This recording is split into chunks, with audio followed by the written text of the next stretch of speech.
Boa noite a vocês. Ela falou que é um livro maravilhoso. Eu falei, Silvia do céu, que livro difícil, por que escolher esse livro? E que é um livro que remete bastante a nós, né?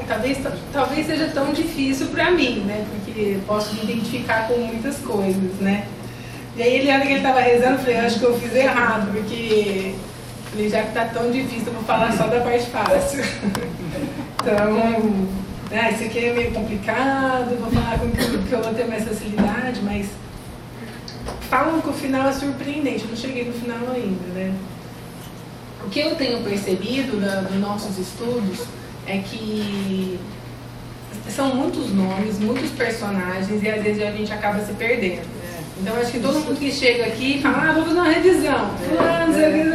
Talvez quem tenha vindo todas as vezes já está cansado das revisões, né? Não, mas a gente esquece. Esquece, né? Às vezes até na hora que eu estou lendo, eu vou anotando em cima o nome, fulano, particicando, aí eu vou para quem que é mesmo. E são nomes difíceis, né? Não é nome simples, né? Tem muita gente. Uma peça teatral, né? Tem muitos membros. Muitos.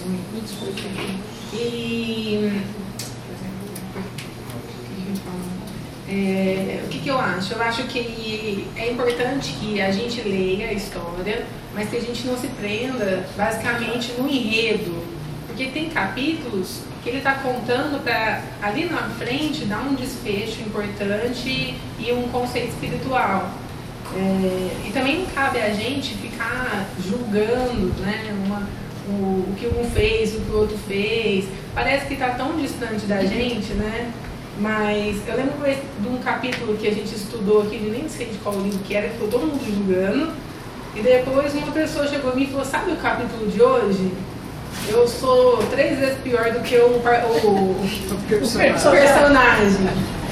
Então, às vezes a gente fica aqui julgando, a pessoa tem a humildade de aceitar ou reconhecer as dificuldades, né? Talvez a gente não praticou alguns atos que a gente está lendo, mas eu tenho certeza que numa vida que não faz muito tempo eu pratiquei até pior, né? Então, talvez seja tão pesado para a gente ler, porque a gente carrega algumas angústias que nada mais são que alguns lembretes para a gente não repetir, não recair no erro, né? Eu acho isso. Lê Memórias de um Suicida, Thalita.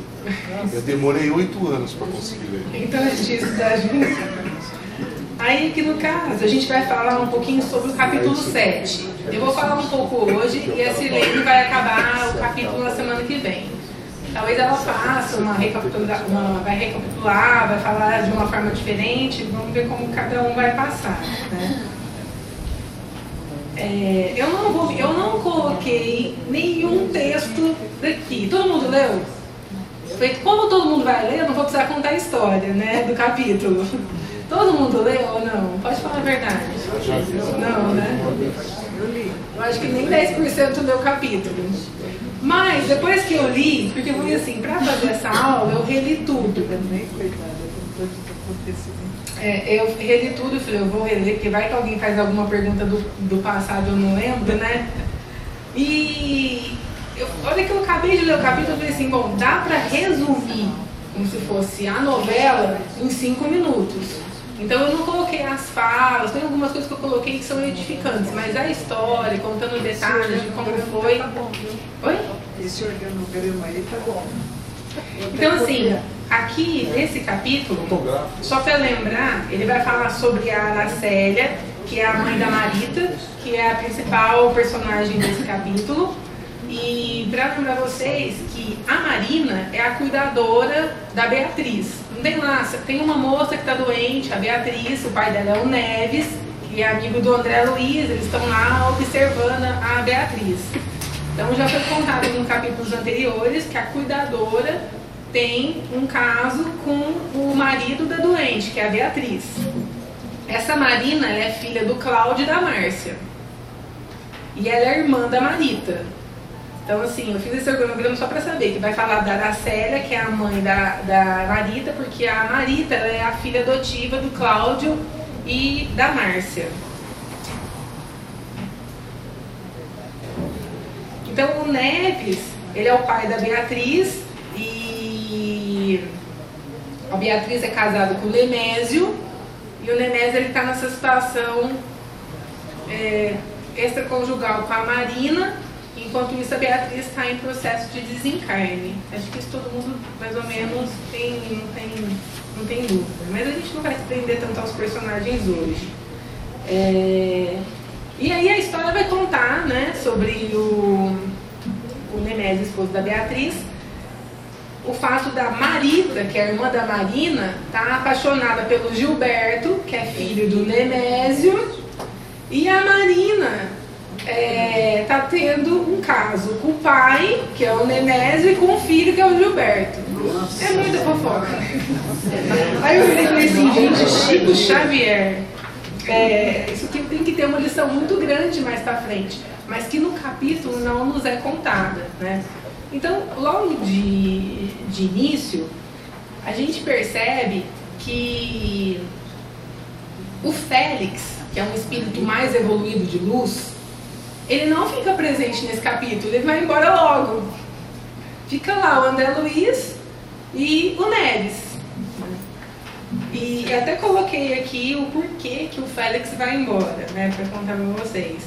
E o capítulo todo, ele passa assim, eles fazem como se fosse uma indução para que a Marita comece a pensar, fazer uma reflexão, e o Neves e o André Luiz, eles estão captando toda a história através do pensamento da Marita. Então olha a importância do nosso pensamento. Às vezes eu estou aqui lembrando de uma cena, de um passado, alguma coisa que eu tenha feito errado, ou alguém que eu tenha ofendido, ou alguém que eu humilhei, e pode ter um espírito do meu lado, ou observando todo esse enredo. A minha forma de pensamento narra uma história para diversos espíritos que podem estar me acompanhando. Então toda essa história é narrada, né, pelo André Luiz, mas foi captada através dos pensamentos da personagem Marita, né? Então eu, assim, só para resumir essa história, o que acontece? A Marita, ela é filha da Aracélia. A Aracélia era uma funcionária do Cláudio, e aí ela engravida, né, sem querer. A Aracélia era uma funcionária muito estimada pelo Cláudio, pela Márcia, eles acolheram ela, e eles também acolheram a gravidez. Eles acabam vendo que ela fica frustrada de estar grávida, dela não conseguir casar, né? E logo que ela tem um filho, ela fica muito depressiva e ela acaba morrendo, né? Então ela suicida. O capítulo é bem pesado, ela suicida, e quem fica? Aí ficou a Marita, e quem fica com a criança é o Cláudio e a Márcia, que eram os patrões. E cuidam dela como se fosse uma filha, dão todo o amor, todo o carinho. Depois eles engravidam da Marina, então a Marina chega como... Marina vem depois, se não me engano, né? A Marina chega como irmã, né? É tratada como irmã. As duas tinham as mesmas roupas, os mesmos cuidados, a mesma educação. Até um dia que a Márcia resolve contar para a Marita que ela não era uma filha legítima, era uma filha adotada. Mas, nas melhores das intenções, né? Com todo o amor que ela tinha, com todo o carinho. Só que a Marita, ela se sente rejeitada, né? Tem aquela rejeição da mãe, ela se sente traída por ter ficado sabendo na idade que ela ficou sabendo. Acho que vale a pena vocês lerem o capítulo para ver na íntegra as emoções descritas pela Marita, né? E aí eu achei que ia ficar muito cansativo ficar aqui contando detalhes de como ela se sente, de como ela pensa, né? Só sei que ao longo do capítulo, a mãe, ela sempre tem esse espírito fraternal, materno, perante a Marita. Mas devido a essa rigidez da Marita, ela vai distanciando a Marina. Então, quando junta a mãe, a Márcia e a Marina, elas acabam ridicularizando a Marita. Muitas vezes a Marita se sente como uma empregada das duas, como se ela tivesse que carregar as compras delas. Ela se sente inferiorizada. Então tem algumas cenas aqui que ela está pensando e ela lembra, a mãe está perto dela, a mãe está dando todo o carinho, mas só de chegar à presença da filha, a mãe já muda o comportamento totalmente. Às vezes ela dava desculpa que ela estava com dor de cabeça, ia deitar, e ela não conseguia demonstrar aquele amor mais fraterno na frente da filha. E a Marina vai sofrendo até um dia que ela se apaixona. E a Marita, se vocês forem ver a personalidade dela, uma vez, a primeira intimidade que ela tem com uma outra pessoa é com um amigo, né? Vocês lembram dessa parte? Um amigo que tinha uma namorada, né, que se aproxima dela e ela carente, né, de uma atenção, de um cuidado, até um dia que ela foi assediada por esse amigo. Nem coloquei aqui o personagem. E aí ela se sente traída e ele acaba ridicularizando ela por não aceitar que ela compactuasse das intenções dele, que no caso eram só intenções sexuais, né, porque o moço era noivo. E aí ela se sente usada, até que chega um momento que ela fica completamente apaixonada pelo Gilberto, que é o filho do Nemésio. Então ela acha que vai casar com o Gilberto. O Gilberto promete para ela diversas coisas e ela está completamente apegada a ele. Só que no último parágrafo desse capítulo ela ouve o Gilberto tendo um caso com a irmã dela, que é a Marina. Então o capítulo da frente vai contar esse desenrolar, né? Eu acho assim, essa é a história do capítulo. Se na hora que você acaba de ler, você fica até triste, porque coitada dessa Marita, sofre, não sabe interpretar a parte da adoção, e é usada como um objeto, e como diz a Silene, que você não leu o capítulo 8, agora que você lê, você vai chorar o que acontece com a Marita, né? Mas eu tentei me apegar, não ao enredo, mas que a gente tentasse ver o lado positivo desse capítulo. Vocês conseguem ver qual é o lado positivo do capítulo? Se a gente parar para pensar, ele fala sobre a importância da prece, a importância do trabalho no bem, essa é uma parte que eu vou destacar do livro aqui para frente, porque é nessa hora que o Félix explica por que ele vai embora da casa e vai deixar lá o André Luiz e o Neves fazendo uma experiência. Eu acho que pensando tanto na mãe da Marita quanto nela mesmo, eu acho que um lado positivo do capítulo é elas não terem feito o aborto, porque qualquer uma das duas poderiam ter praticado o aborto frente a todas as angústias que elas estavam vivendo. Tem o lado da adoção, que é super importante a gente valorizar esse lado, a adoção e a espiritualidade, né? O que a gente tem para trazer isso da doutrina.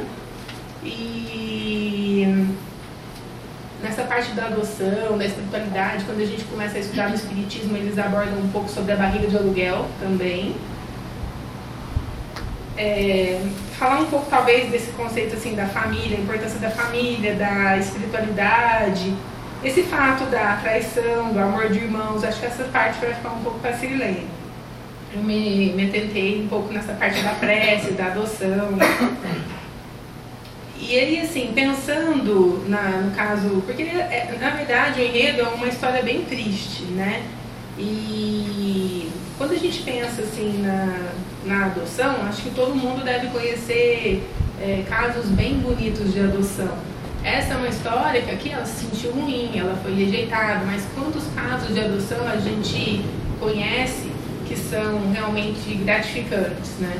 Eu, por fazer geriatria, eu ouço muitas histórias, né? Quando dá tempo.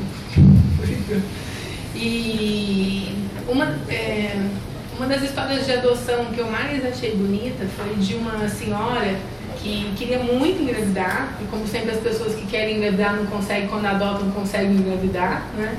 Acho que eu já contei aqui uma outra vez, mas ela queria muito engravidar, e até um dia que chegaram na casa dela e ofereceram uma criança. Aí quando ela foi lá pegar a criança, ela falou assim, quando ela viu, ela ficou chocada de tão desnutrida e feia que era a criança. Que o marido dela falou, eu não quero, eu não vou levar essa criança para casa. E ela falou assim que ela achou a criança horrorosa. tipo, ela falou assim, parecia uma criança doente, desnutrida, machucada a pele, sabe? Ela falou assim, parecia que nem era um bebê, né? Enrolada num pano, não tinha roupa. E ela falou assim, a mãe dela não quis ela. Eu vou negar de novo, vão ser 2 pessoas rejeitando. Ela pegou e levou a criança pra casa. Quando ela chegou, ela falou assim que ela quase apanhou da sogra. Porque a sogra falou, como é que você pega uma criança tão feia? E todo mundo tinha vergonha da criança. Logo, ela engravidou de uma criança super bonita e ela falou que foi crescendo com aquilo. Essa moça que ela adotou virou uma modelo internacional italiana. Super famosa, ela me levou as fotos pra eu ver. Essa senhora, né, uma paciente minha, ela viaja o mundo inteiro. Essa filha adotiva, ela tem 3 filhos. São lindos as crianças. E a moça, assim, ela me levou o book da filha pra eu ver. E ela falou assim que, em termos de afinidade, a afinidade dela por essa filha adotiva é maior do que com a outra. E o que essa filha faz por ela, a outra não faz, né? Não é do que ela proporciona. Mas ela falou assim, eu já conheci o mundo inteiro por conta das viagens da minha filha, que eu vou junto para ela fotografar, eu cuido das crianças. E, assim, imagina se ela não tivesse levado, né, não teria cultivado esse amor no coração dela.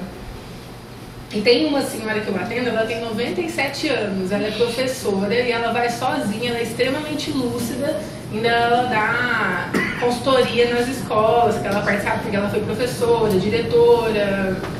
E ela falou assim pra mim que quando ela era jovem, falaram que tinha uma criança passando fome em tal lugar, e ela foi e pegou essa criança. Ela falou que ela era solteira, ela queria adotar uma criança. E ela falou que essa criança ficava... Vocês se importam de eu ficar contando esses casos? Porque são casos de amor, né? E aí ela falou assim que quando ela chegou lá, ela pegou a criança e levou, a criança todo dia ficava chorando, chamando o nome da irmã, Maria, que queria Maria, que era uma criança, a irmãzinha dela era mais ou menos da mesma idade.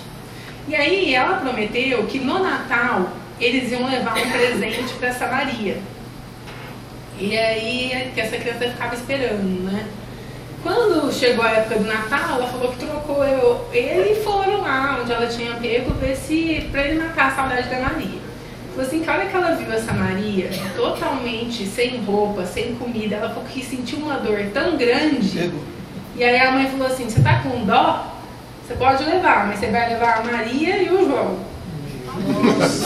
Ela foi embora, gente, com os 2. Ela adotou 3 daquela mulher. Ela fez tudo legalmente, as crianças são no nome dela. Uma das filhas são professora, por isso que ela tem direito ao hospital do servidor. E assim, é admirável os detalhes da história que ela conta. O que ela fez, ela falou assim, eu nunca tive nada, mas eu sabia que estudo eu podia proporcionar, porque eu sou professora, então isso não ia faltar. Pelo fato de eu falar que eu tinha adotado, ela falou assim, roupa nunca faltou. Ela falou assim que quando ela chegou na casa dela, nem roupa ela tinha para esses 2. Mas imediatamente a rua se reuniu e ela falou assim que em minutos ela tinha uma mala de roupa para as crianças. Então assim, cada vez que ela vai e conta um pedaço da história dela, chega a ser emocionante. E várias vezes eu falo assim para os residentes, gente, vocês têm que ouvir a história dessa mulher, conta. E ela conta de novo, né? Porque o que ela fez e ela formou os 3 e o quanto eles são gratos por ela, é muito bonito ver esse amor. E com relação à parte de aborto, né, a gente fica pensando assim, o quanto elas, apesar da mãe da Maria ter suicidado, ela não cometeu um homicídio, ela não abortou, ela podia ter abortado e continuado a vida dela, mas ela foi, apesar de ter essa recaída do suicídio, ela teve o êxito de não cometer o aborto, né? Eu ia, antes de frequentar aqui no Centro Espírita ali em Moema, no Amor e Paz, e um dia tinha um palestrante que ele falou assim que ele foi fazer evangelização numa creche. E fazendo a evangelização, ele falou que o objetivo dele era fazer com que as meninas da comunidade não engravidassem, porque ali tinha um alto índice de gravidez com 12, 13 anos. Então ele falava muito sobre anticoncepcionais, prevenção, tentava falar nessa parte. E ele abrangia espiritualidade, né? Até que teve um dia que uma menina não foi, E ele começou a perguntar e ela falou assim, olha, nós vamos te contar. Falou, ela não tá vindo porque ela engravidou. E ela tá com vergonha, porque ela já tá aqui nas aulas há muito tempo, né? E ele falou assim que esse palestrante ficou super chateado e se sentiu assim, nossa, todo o meu trabalho e estou me dedicando e ainda teve uma pessoa que...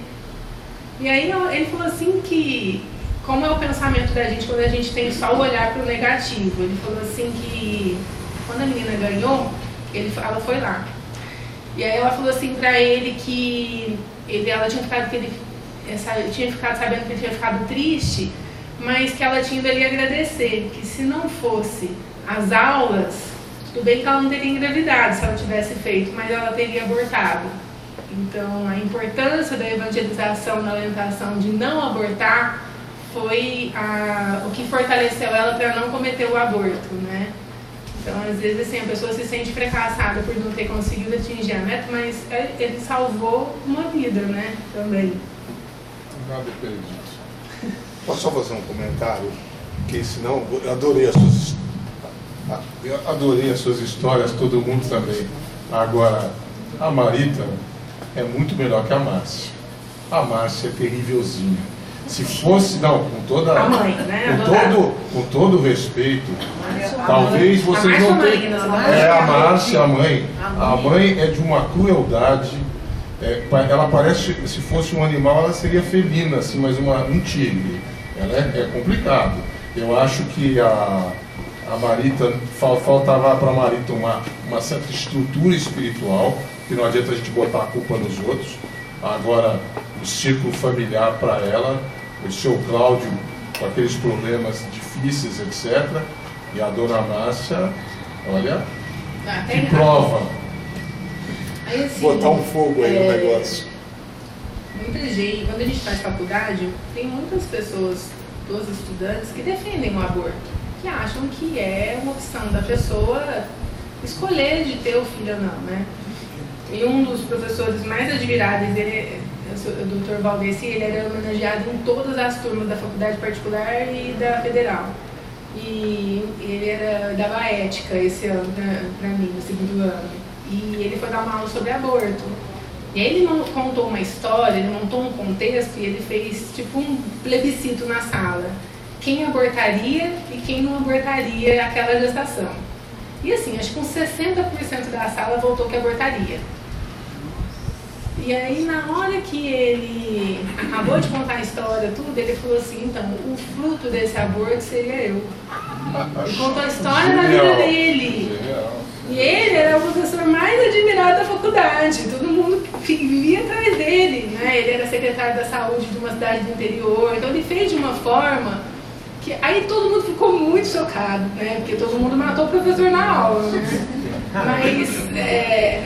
muitos amigos meus mudaram de ideia sobre o aborto depois daquela aula de ética. Depois eu ficava me perguntando, será que é verdade? Mas eu acho que era, porque a história era famosa, né? Mas sim. Eu lembro que tocou o coração de muita gente. Se você disser que eu conheço uma dona Márcia com outro nome, eu nego. N-E-G-O, que nem diria o Jô Soares, nego. Você já tem alguma dificuldade com o perfil Márcia? Não. É um perfil conhecido. Então você vê que é difícil. Quando a gente vai falar, vou falar um pouquinho sobre adoção e espiritualidade, mas a gente vê que quando a gente entra no tema barriga de aluguel, né? Às vezes a pessoa vai falar, mas eu sou contra. Eu sou contra, mas as pessoas não sabem nem o que se passa de situação para falar que é contra. Como eu aprendi a não ser contra eu julgo, não é que eu julgo, eu tenho uma certa dificuldade com casa de repouso, né, com institucionalização, mas fazendo geriatria e ouvindo assim, o coração de diversos pacientes e filhos, muitas vezes você vê que não tem como a gente julgar que a situação fez aquilo, né? A gente vai aprendendo a não julgar. E é um fator que vem em pauta também quando a gente vai estudar sobre gravidez, né? O CFM, o CFM, ele fala que a gravidez por meio de barriga de aluguel só é permitida caso um diagnóstico médico constate uma contraindicação de gravidez na paciente que quer ser mãe. A mulher que vai doar temporariamente o útero, ela deve ser da família, um parentesco próximo, no máximo 2º grau, e ela não pode cobrar por aquilo. Isso no Brasil. A gente sabe que nos Estados Unidos, alguns outros países, isso é permitido, então os casais acabam recorrendo a isso. Pessoas que de repente tiveram um câncer de útero e quer. Então tem isso, né? E são, às vezes a gente fala, o julgamento, mas há muitas histórias, né, bonitas sobre isso. Né? Não tem como, eu acho errado. Tem um texto da Federação Espírita que eu li e que eu não compartilhei porque ele fala sobre a visão de uma psicóloga sobre a importância da gestação, o vínculo que o espírito faz com a mãe que está gestando. E aí ela coloca que isso acaba sendo prejudicial para a criança na hora da separação, né? Do ponto de vista psicológico, quando você levanta, você vê mais dados negativos que positivos. Mas da vida real é completamente diferente. Tem uma amiga médica que estava de plantão com a gente, no 7º mês ela começou a sentir mal e ela achou que não era nada. De repente ela falou para a enfermeira verificar a pressão dela e ela desmaiou. Ela teve uma ruptura uterina durante o atendimento do ambulatório. Quando ela chegou no hospital, ela já tinha perdido 4 litros de sangue na cavidade. Ela falou assim que ela ouvia deles falarem: nós vamos perder a mãe, nós vamos perder a criança, nesse estado comatoso que ela estava pré-cirurgia. E aí ela falou assim que foi feito o parto, uma amiga íntima minha. A criança morreu, né? E ela tentaram, muitas dessas vezes a mãe morre e assim 90% perde o útero, mas o médico conseguiu rafiar o útero, ela não perdeu o útero, mas ela teria que ficar 3 anos para tentar ter um outro filho, porque se o útero rompe espontaneamente, imagina um útero que está suturado, né, tentar uma gravidez em um parto normal, ela já aconselhou a esperar pelo menos 12 meses para cicatrização, né? E essa minha amiga entrou em depressão até que a prima se propôs a ser a barriga de aluguel. Então assim, ela topou, a criança é maravilhosa, se eu pudesse até colocaria uma foto, e ela aí tem todo um trabalho psicológico da mãe, da barriga de aluguel não amamentar, porque isso pode, é lógico, aumenta o vínculo da pessoa que está fazendo essa doação, né?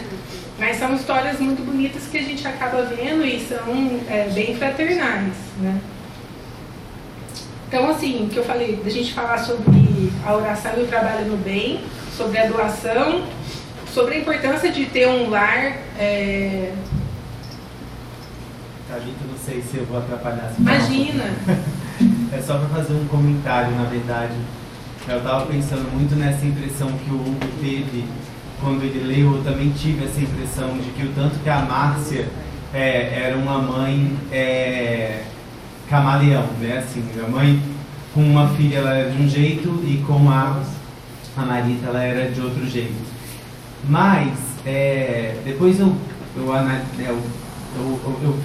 percebi que a gente estava vendo tudo pelo emocional da Marita, né? E como que a Marita interpretou todas essas vivências que ela teve, né? E aí eu fiquei pensando assim, nossa, é interessante, porque a mãe da Marita se suicidou quando a Marita era muito pequena.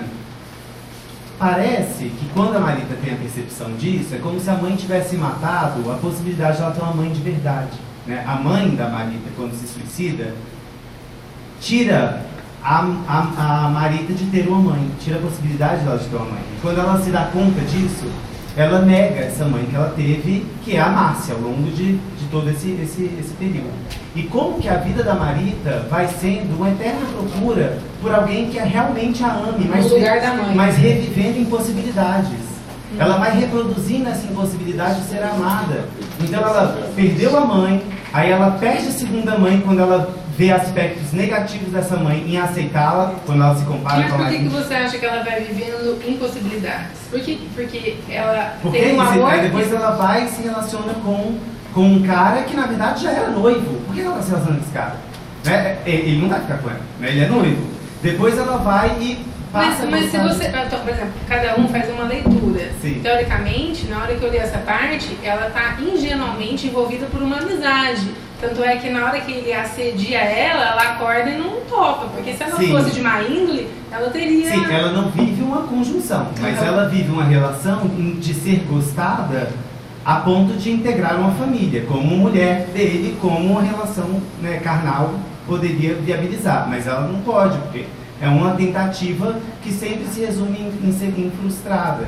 Né? Se ela vai se frustrando nas relações, na formação de laços realmente efetivos. Até tem uma hora no capítulo que ela se pergunta que se ela tivesse aceitado de uma outra forma, será que ela não tinha construído um lar harmônico? Só que Então, aí já isso tá estava tarde, né? mas isso ficou No inconsciente dela. Se ela tivesse tivesse aceitado a adoção de uma Exato. outra forma, será que ela não estaria sendo mais feliz, Ou né? seja, a questão daí desse capítulo, né, eu vejo isso muito no consultório, assim, né, a gente que atende. Eu fico o psiquiatra. o quanto que, na verdade, a gente vai revivendo na nossa vida situações traumáticas para tentar, finalmente, colocar no lugar daquele trauma algo que dê certo. Mas a gente, inconscientemente, também vai revivendo traumas. Né? Em vez de consertar o trauma, a gente vai revivendo. E esse eterno... Aí parece isso, olha o caso... E na sua opinião, como psiquiatra, qual a melhor forma de consertar um trauma? Pois é, a melhor forma de consertar um trauma é finalmente conseguindo entrar em contato com esse conflito inconsciente que ela vai reproduzindo, para que ela possa ver que existe uma outra forma que não seja topar a revivência no conflito. Que é isso que, por exemplo, a terapia faz.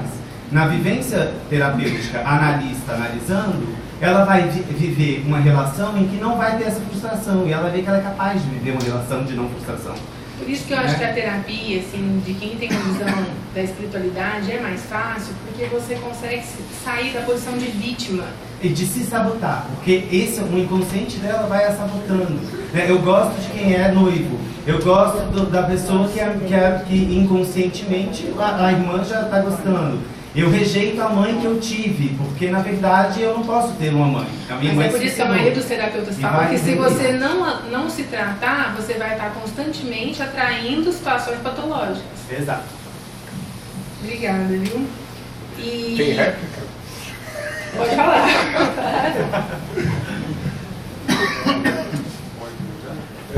Sem fazer spoiler, sem falar como é que acaba o livro, mas não pode contar o não final. pode contar. Mas o problema é o seguinte: qualquer relacionamento tem os dois lados. Claro. Aí Então, você vai falar aquela frase do advogado. Não. Tem a verdade de um, a verdade do outro e a verdade verdadeira. A abordagem, eu gostei muito do que ele falou. Eu acho que ele tem razão em muita coisa que ele falou. Só que existe um elemento interno, a criança, o jovem, já não é meu caso, mas percebe muito bem quem gosta para valer e quem não gosta. Essa questão... Quem rejeita, né? Quem rejeita. Esta questão emocional, e o trabalho voluntário vai ajudando a gente nessa percepção, vai mostrando que você sabe muito bem quais são as relações. Então vamos ficar só no capítulo 7. Será que esse relacionamento que essa mãe, por que essa mãe contou isso, nesse momento? Só para ir questionando. Qual é o interesse puramente afetivo? Por que não contou antes? Vai contar agora. E a outra coisa que na montagem da personagem, aliás, a Globo está perdendo a oportunidade. A Marina, ela tem sim ela merece uma preferência. E ela tem predicados, pelo que o livro nos traz até agora, que a Marita não tem. Então, a Marita é desajeitada, ela repete os comportamentos que deram errado, mas ela não encontra esse eco afetivo na Márcia, o que parece. Pode teve réplica, Thalita. Posso ir de amicus curi? Porque... Lá vem ele. Alerta de spoiler. Seguinte, vocês se esqueceram de um detalhe aí. O obsessor da casa. Não é citado ainda. Não. Esqueci, não me contaram ainda dessa parte. Um detalhe aí. Logo no início do livro ele aparece. Né? Quando o Cláudio resolve que não queria beber, mas coloca uma garrafa de uísque do lado dele. Nossa, Então tem um obsessor da casa. Dois obsessores, né? atenção para esse ponto. Isso aí é muito importante. Nós nos esquecemos. E no frigir dos ovos, o que nós lemos aí é o Roto falando do rasgado, porque a Marita se sente de uma forma, buscando uma outra questão, como o nosso colega lá levantou. A Márcia, ela também tem os seus problemas pessoais, que acaba jogando dessa forma com A e com B, porque ela também não aceita o que acontece com ela Olha o a spoiler. si própria. Né? Então veja, nós precisamos, por isso que é aquela história do não julgueis. Por isso que Jesus fala, não julgueis. Tem que conhecer. Não, o Freitas Nobre tinha aquela história. Toda a história tem dois lados. Nós precisamos conhecer os dois lados da história. E o X da questão, de uma maneira bem sutil, é o obsessor. Já ele vai reaparecer. Mas vai ter um papel X ali, não vou dizer o que é, mas percebam, tá todo mundo que falou alguma coisa aqui disse a coisa certa. Porque é o Roto falando rasgado, no final das contas. Por isso que eu falei, esse livro é excepcional. Excepcional.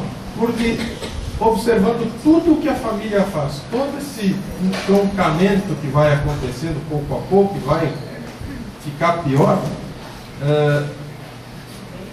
cada um deles representa pensamentos que todos nós já tivemos ou ainda teremos na nossa própria vida. Controlamos, fizemos N coisas, mas esta história desse livro somos nós, é o nosso retrato, não só de hoje, quanto ontem, e principalmente ontem. Obrigado. Por isso que às vezes a gente tem um mal-estar, né? Eu tenho um mal-estar de ler alguns pedaços, né? Porque isso deve fazer algumas lembranças. O que você ia falar, Silvia? Então, gente, tá ficando? Eu não sei, eu acho que talvez aqui a nossa função seja não ter um olhar muito míope em relação aos personagens. Esquecendo um pouco essa questão da obsessão e talvez avaliando as pessoas como seres espirituais que já conviveram em outras vidas juntos.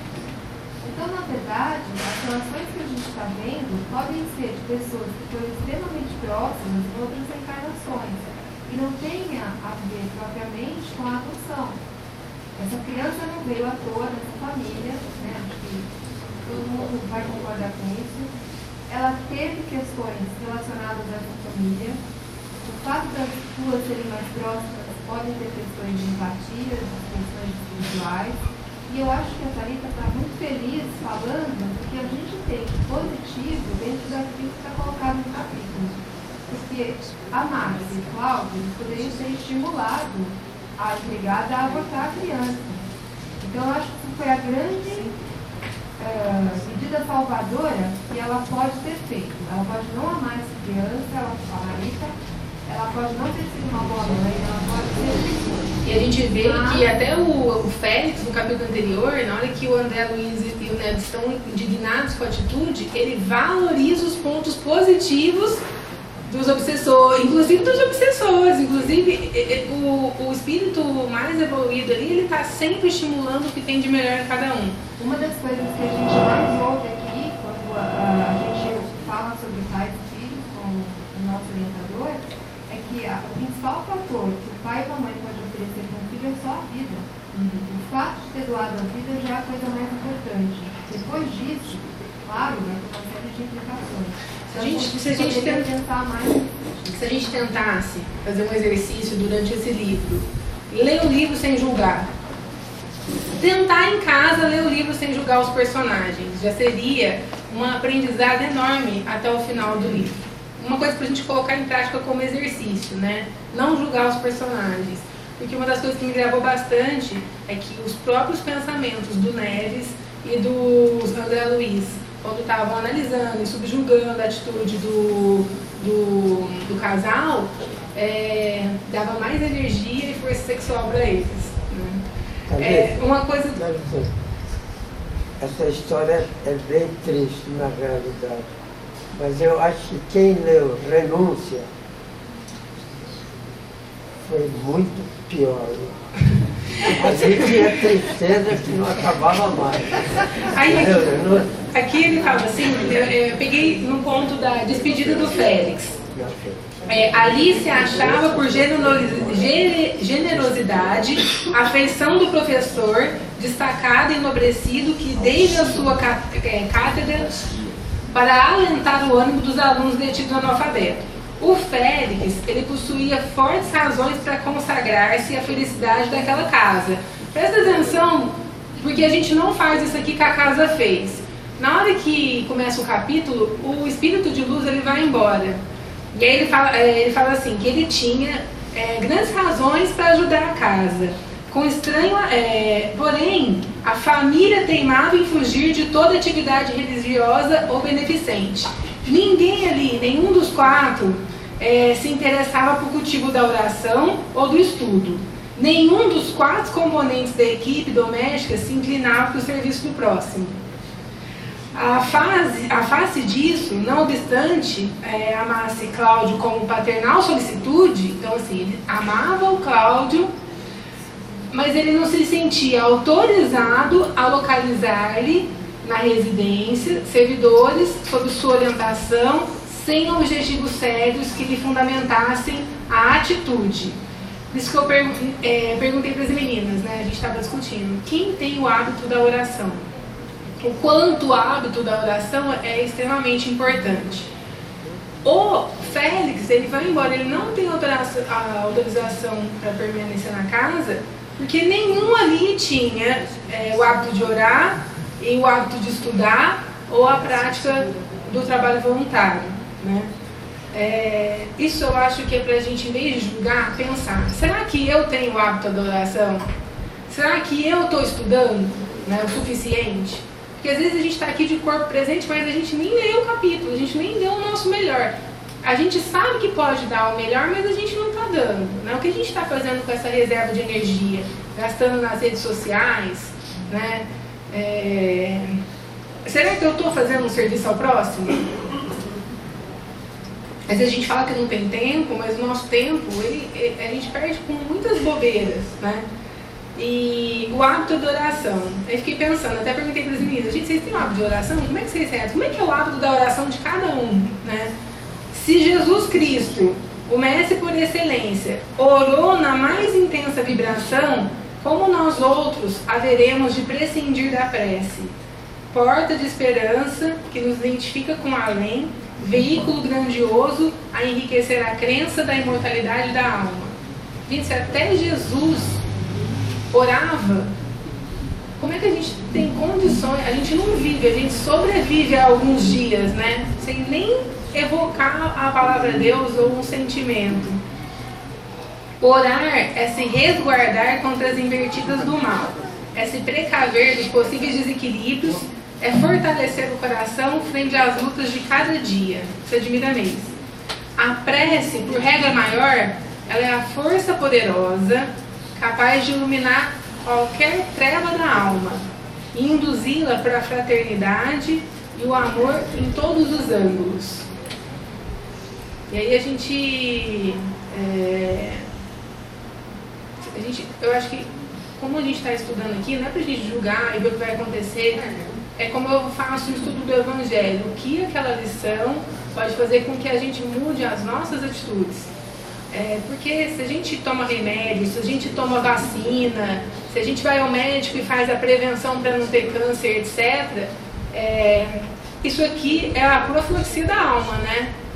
Será que a gente está fazendo essa higiene?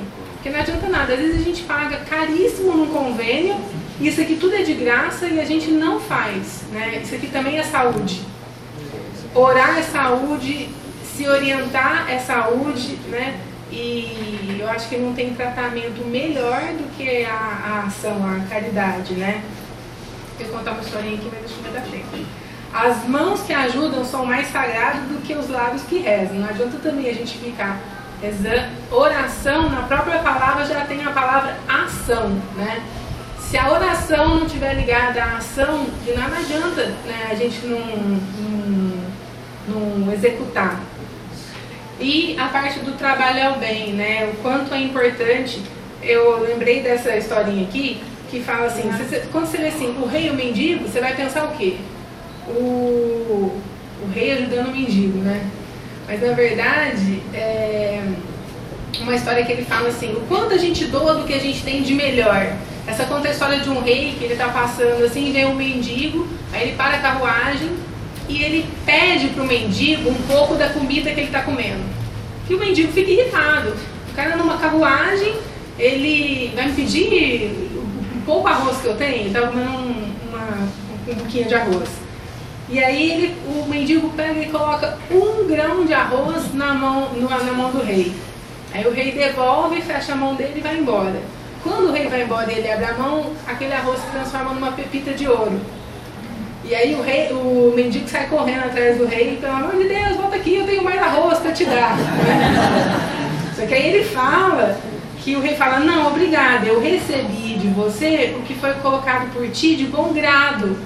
Né? E aí ele fala assim, e você já recebeu tudo aquilo que colocou na vida de bom grado e de bom coração? Né? Será que a gente está depositando na nossa vida, no nosso trabalho, no nosso estudo, no nosso centro, o que a gente tem de melhor? Porque muitas vezes a gente acha que a gente vai vir aqui e automaticamente vai receber uma chuva de bênçãos, né? E aí às vezes tem gente que sai daqui e fala, entendeu? Às vezes a pessoa tem assim, a inocência, vou falar, ou a ignorância de ir embora e falar assim, hoje o passe não foi bom. Hoje o negócio não foi forte, estou saindo daqui igual. Talvez a gente não se colocou em conexão para o passe. Às vezes a gente ficou aqui e nem prestou atenção no evangelho, né? Ou a gente ficou aqui pensando que quem devia estar aqui era o meu pai, o meu amigo, o meu irmão, qualquer pessoa, menos eu, né? E aí, assim, falar um pouquinho sobre adoção, só pra gente terminar, a parte de adoção e espiritualidade. Será que é o meu celular?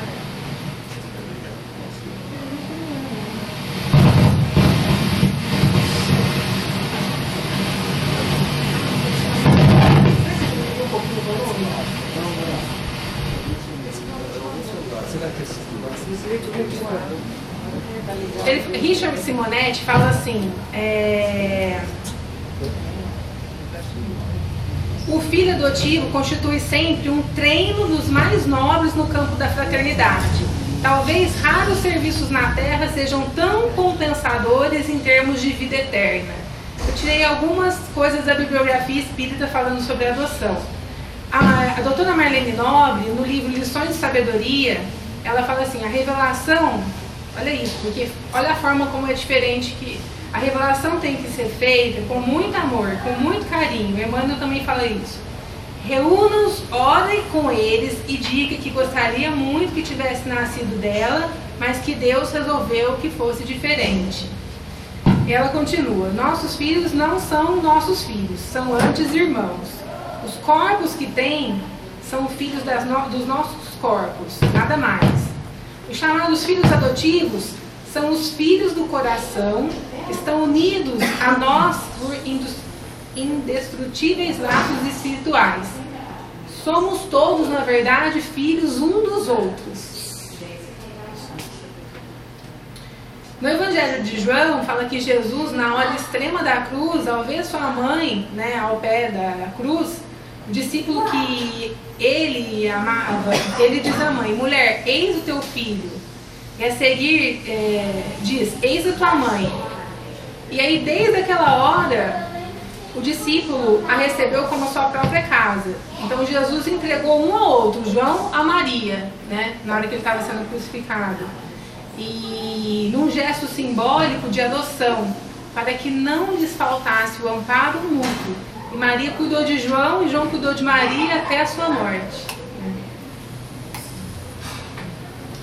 E aí Emmanuel nos fala, filhos adotivos, muitos de nós, nas instâncias do pretérito, teremos pisoteado os corações defeituosos que nos acolheram, em casa, seja escravizando-os aos nossos caprichos ou apunhalando-os a alma a golpes da ingratidão, desacreditando-lhes os esforços e dilapidando-lhe o reconforto, a exigir sacrifícios incessantes, até que lhes ofertamos a morte em sofrimento pelo berço que nos deram em flores de esperança.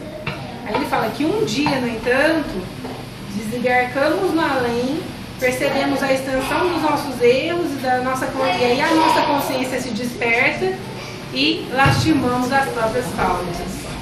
Há vários trechos de vários livros espíritas que nos explicam, né, essa relação entre o pai adotivo, a mãe adotiva, o filho.